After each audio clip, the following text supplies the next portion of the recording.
J'aime la parole, parce que la parole est la vérité de Dieu. Et hier, je parlais à notre frère Cox et à sœur Cox. Et je pense que frère, oui, il est ici ce matin. Et je ne sais pas si sœur Cox est ici ou pas. Toujours est-il que nous discutions de choses en rapport avec la vie chrétienne, comme le font généralement les chrétiens quand ils se rencontrent.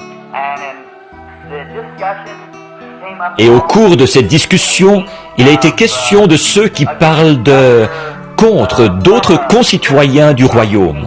En effet, c'est ce que nous entendons parfois à la radio. On démolit carrément l'autre, et on nomme les gens, et on dit d'eux qu'ils ne sont pas chrétiens, et tout. Ça, c'est tout simplement enfantin. Voilà tout.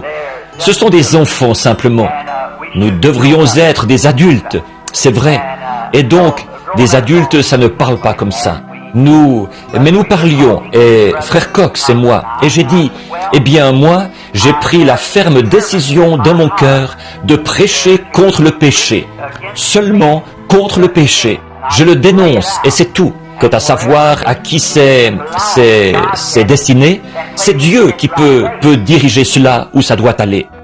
Et vous, qui avez un tempérament colérique, carnassier, qui avez toujours la bouche ouverte contre quelqu'un, qui n'arrivez pas à supporter, et des choses comme ça, faites attention, vous êtes coupable. Si vous dites un mot contre votre frère, qui ne soit pas bien, pas juste, si vous allez partout pour démolir, il n'est pas nécessaire de planter un couteau dans le dos d'un homme pour le tuer. Vous pouvez le tuer en détruisant sa réputation, en tuant son influence. Parler de manière négative de votre pasteur, ici, dire du mal de lui, c'est comme si vous lui aviez tiré dessus, en disant à son sujet quelque chose qui n'est pas bien. Alors, cela tuera son influence auprès des gens et tout. Et vous êtes coupable de cela. C'est ce que Jésus a dit.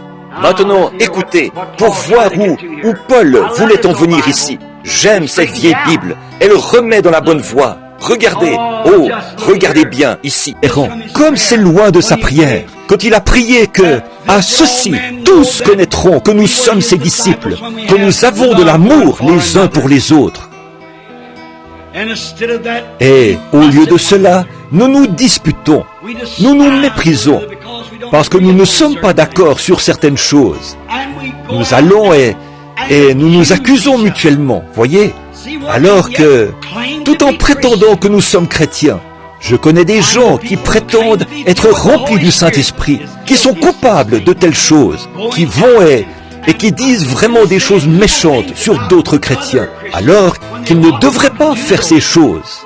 Eh bien, mon frère, ma sœur, quand nous avons ce genre d'esprit, autant nous mettre en tête que nous ne sommes pas encore des chrétiens. Peu importe combien nous confessons, ce qui compte, c'est ce que nous possédons. Voyez, nous ne pouvons pas être des chrétiens et ne pas aimer tout le monde. Il se peut que nous soyons en désaccord avec les gens, mais Jésus ne s'est pas présenté en disant « Eh bien, écoutez un peu, vous tous les pharisiens, vous irez tous en enfer. Vous n'avez aucune chance à cause de ceci, cela ou autre chose, parce que vous êtes un pharisien. » Mais il est allé vers eux et les a servis, il les a aidés. Il a fait tout ce qu'il pouvait pour les aider.